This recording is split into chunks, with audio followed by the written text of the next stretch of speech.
এবং আর রহিমের শব্দের শেষে মিম, এখানে কেন পরিবর্তন হলো? এখানে কেন আমি জের পড়লাম?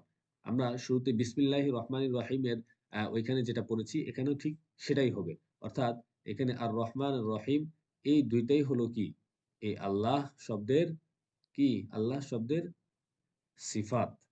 আর আল্লাহ শব্দ যেহেতু জের বিশিষ্ট, তাহলে এখানেও উভয়টাই তার অনুগামী হিসাবে যেহেতু আল্লাহ মাউসুফ জের হয়েছে, সুতরাং তার সিফাতগুলো কি? জের গ্রহণ করবে। যেহেতু সিফাত মাউসুফের এরাব আরবি ভাষায় এক হয়।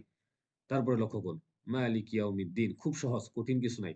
আপনারা অনেকেই মনে করেন যে আরবি ভাষার কায়দাগুলো আমরা যে শিখেছি, এখন সেগুলো আমরা প্রয়োগ করতে পারি না। কোথায় কেন জের জবর পেশ হয় আমরা ধরতে পারি না। এটার মূল কারণ হচ্ছে আমাদের চর্চার অভাব। তো আমরা যদি এভাবে ক্লাসের মাধ্যমে একজনের অধীনে থেকে চর্চা করতে পারি, তাহলে দেখা যাচ্ছে আমাদের যেই কায়দাগুলো আমরা শিখেছি সেগুলোর প্রয়োগ আমরা করতে পারবো। এবং কি বিশুদ্ধভাবে জের জবর ছাড়া আমরা হরকত লাগাতে পারবো ইনশাআল্লাহ। তো মালিক ইয়াউমিদ্দিন এখানে কি হয়েছে? এখানে কেন জের জবর পেশ হলো? দেখেন লক্ষ্য করুন। আল্লাহ যেই সত্তা, মালিক হলো তিনি সেই সত্তা। সুতরাং এখানে মালিক এটা হলো আল্লাহ তাআলার একটা গুণ। আমরা পড়লাম যে আর রহমানির রহিম এটা হলো আল্লাহ তাআলার একটা সিফাত। ২ টা সিফাত এখানে আর রহমানির রহিম, এই মালিকও আরেকটা সিফাত। সুতরাং এখানেও এই মালিক তার মাউসুফের অনুগামী হয়ে